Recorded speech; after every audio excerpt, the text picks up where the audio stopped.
과거 한국 제품은 소위 말해 가성비였습니다. 하지만 지금은 가성비를 넘어 가격 대비 심리적인 만족감을 주는 일명 가심비 제품으로 변모했습니다. 때문에 이제 외국인들에게 한국 제품은 눈에 띄기만 해라 언제든지 사줄게라는 마음가짐으로 한국 제품이 눈에 띄면 일단 사고 본다는 말까지 흘러나올 정도로 엄청난 인기를 얻고 있습니다.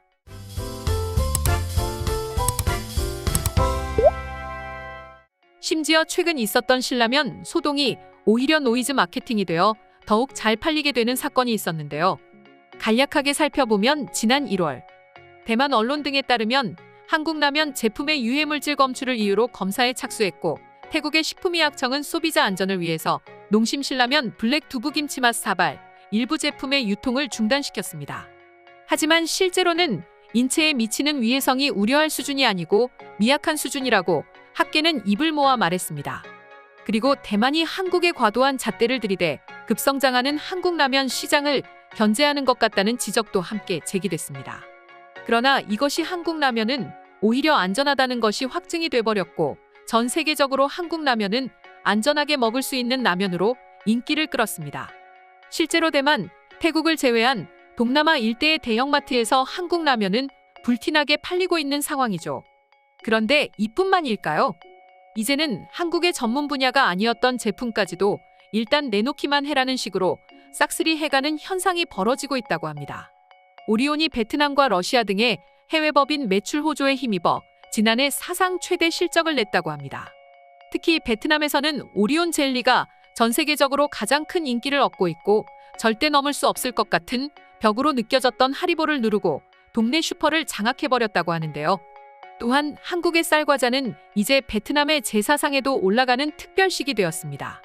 그러면서 아시다시피 다양한 맛의 초코파이는 러시아에서 국민과자가 된 지 이미 오래죠. 폭증하는 글로벌 수요 덕에 오리온 회사는 올해 신공장 건립까지 추진하고 있으며 글로벌 사업에 좀 더 집중할 모양새입니다. 초코파이도 초코파이지만 정말 놀라운 건 젤리인데요. 파이 시장에서 초코파이는 전 세계적으로 가히 압도적입니다. 그런데 젤리는 우리 한국과 오리온의 주력 사업 분야가 아닙니다. 아무래도 젤리에서는 전 세계에서 절대적 권위를 누리고 있는 하리보가 있기 때문인데요. 하리보는 식감이 매우 질기기로 유명합니다. 하지만 전 세계에서 가장 인기 있는 젤리입니다. 어느 정도 먹다 보면 턱이 아플 지경이지만 이 작고 귀여운 곰돌이 모양의 젤리는 진짜 인기가 많아도 너무 많습니다.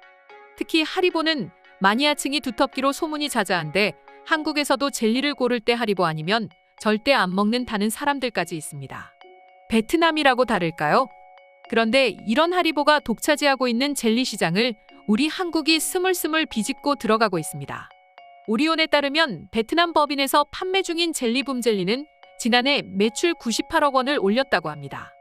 2021년 7월부터 현지 생산한 것을 감안했을 때 출시 고작 1년 반 만에 100억 원 가까운 매출을 낸 것입니다. 또한 생감자 스낵 오스타와 스윙은 전년보다 39.5% 늘어난 709억 원, 쌀과자안은 13.4% 증가한 380억 원의 매출을 기록하였습니다. 베트남 현지에서 스낵 한 봉지는 우리나라 돈으로 계산했을 때 약 300원 꼴인데 이러한 매출은 상상 이상인 셈이죠. 그런데 도대체 어떻게 한국 젤리가 덥고 습한 이 동남아 시장에서 하리보를 이길 수 있었을까요? 그건 다른 한식과 마찬가지로 현지화에 성공했기 때문입니다. 베트남 유통시장의 70%는 재래시장이 차지하고 있어 고온다습한 실외 유통점이 많은데 이때 젤리는 쉽게 무를 수 있기 때문에 글로벌 젤리 브랜드 하리보는 냉장시설을 갖춘 대형마트 위주로 제품을 유통합니다. 하지만 한국의 오리온은 베트남 현지의 유통 환경을 고려해 2021년 내열성 있는 붐젤리를 개발하여 현재 동네 슈퍼까지 진출한 상황입니다. 과일을 소금에 찍어 먹는 베트남 사람들의 식습관을 반영한 그린망고 칠리솔트만 역시 현지에서 엄청난 인기를 얻고 있습니다. 그렇다고 해서 젤리만 인기 있냐? 그것도 아니죠. 앞서 말씀드린 바와 마찬가지로 오스타와 스윙 같은 감자 스낵 부문에서도 글로벌 식품회사 펩시코의 레이스를 제치고 지난 2017년부터 베트남 시장 점유율 1위를 꾸준히 유지하고 있다고 합니다. 그리고 이 감자 스낵이 베트남에서 인기를 얻는 이유는 역시나 현지화에 있었는데요. 레이스의 경우에는 감자 본연의 맛을 강조하지만 이것은 베트남 사람들의 니즈를 충족하지 못했습니다.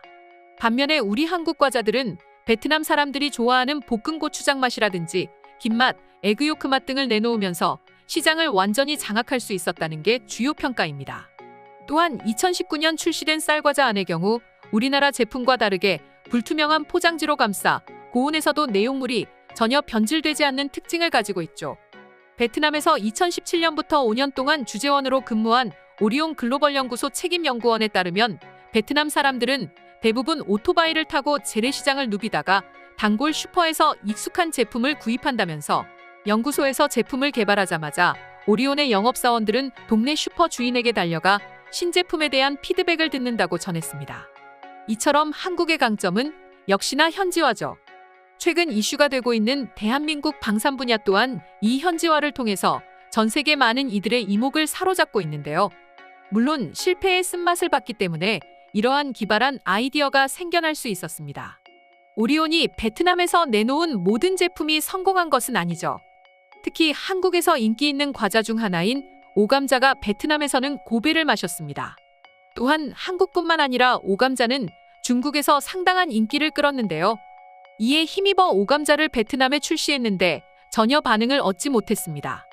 이에 오리온 연구원은 소비자 심층 조사를 진행해보니 베트남 사람들은 입에서 스낵이 풀처럼 녹는 식감을 싫어한다는 것을 깨달았다면서 스낵에 시럽 코팅 처리를 해서 바삭하게 만들고 베트남 사람들이 좋아하는 김맛으로 재출시했다고 말하였습니다.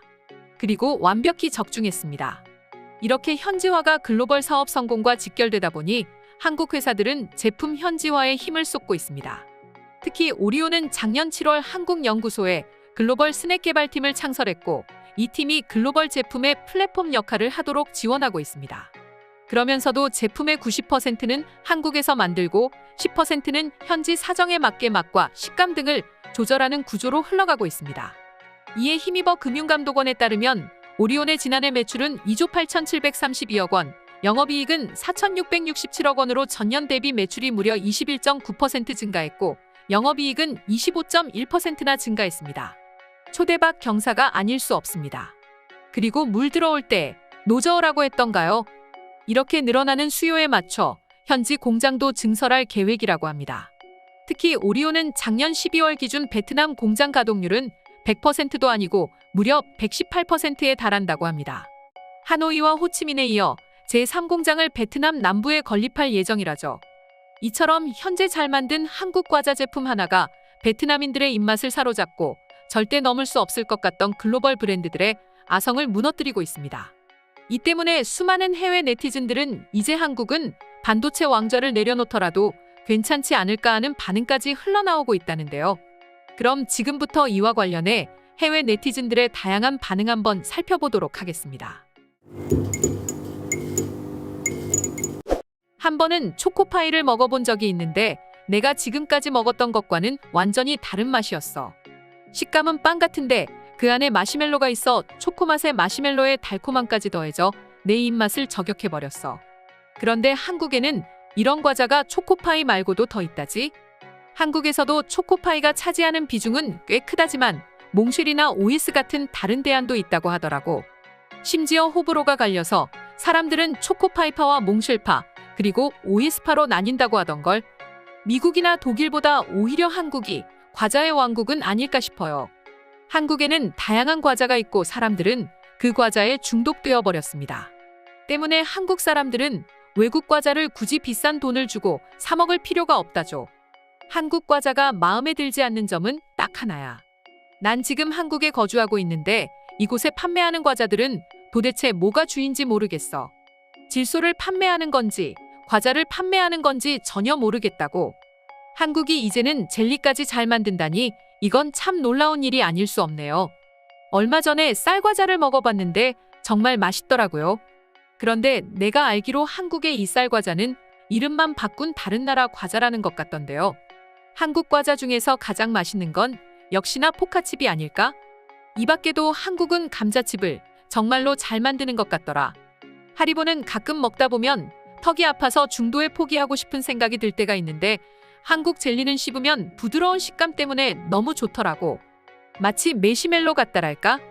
달콤하고 심지어 맛도 다양해서 더 좋아. 하리보는 먹다 보면 색깔별로 맛이 큰 차이가 없는 것 같은 느낌이 들 때도 있는데 한국 젤리는 전혀 그렇지 않더라. 맛있고 색깔별로 맛이 도드라져서 너무 좋아. 한국에서 왕꿈틀이라는 젤리를 먹어본 적이 있는데 그게 진짜 맛있었어. 그런데 이곳에는 판매하지 않아서 아쉬워. 아쉬운 대로 하리보를 먹을 수밖에 없어. 물론 맛있지만 그때 그 맛을 난 잊지 못하겠어. 한국은 진짜 한번 장사가 잘 되기 시작하면 정말로 돈을 벌 줄 아는 사람들인 것 같아. 어떻게 저렇게 빨리 일을 더 크게 벌일 생각을 할 수 있는 걸까? 한국 사람들은 조금도 현실에 안주하지 않는 것 같아. 그게 바로 한국의 성장 원동력이라죠. 그러한 한국인들의 추진력이 있었기 때문에 현재 한국이 선진국이 될 수 있었던 거죠. 더구나 한국은 이제 삼성제국이 아닙니다. SK나 현대차 같은 꽤 많은 기업들이 세계화에 성공했고 현재 수출 시장을 주도하고 있다고 하더군요. 이상으로 오늘의 영상은 마칠 텐데 영상이 유익하셨다면 구독과 좋아요, 알림 설정 한 번씩 부탁드리겠습니다. 다음 영상으로 찾아오겠습니다. 감사합니다.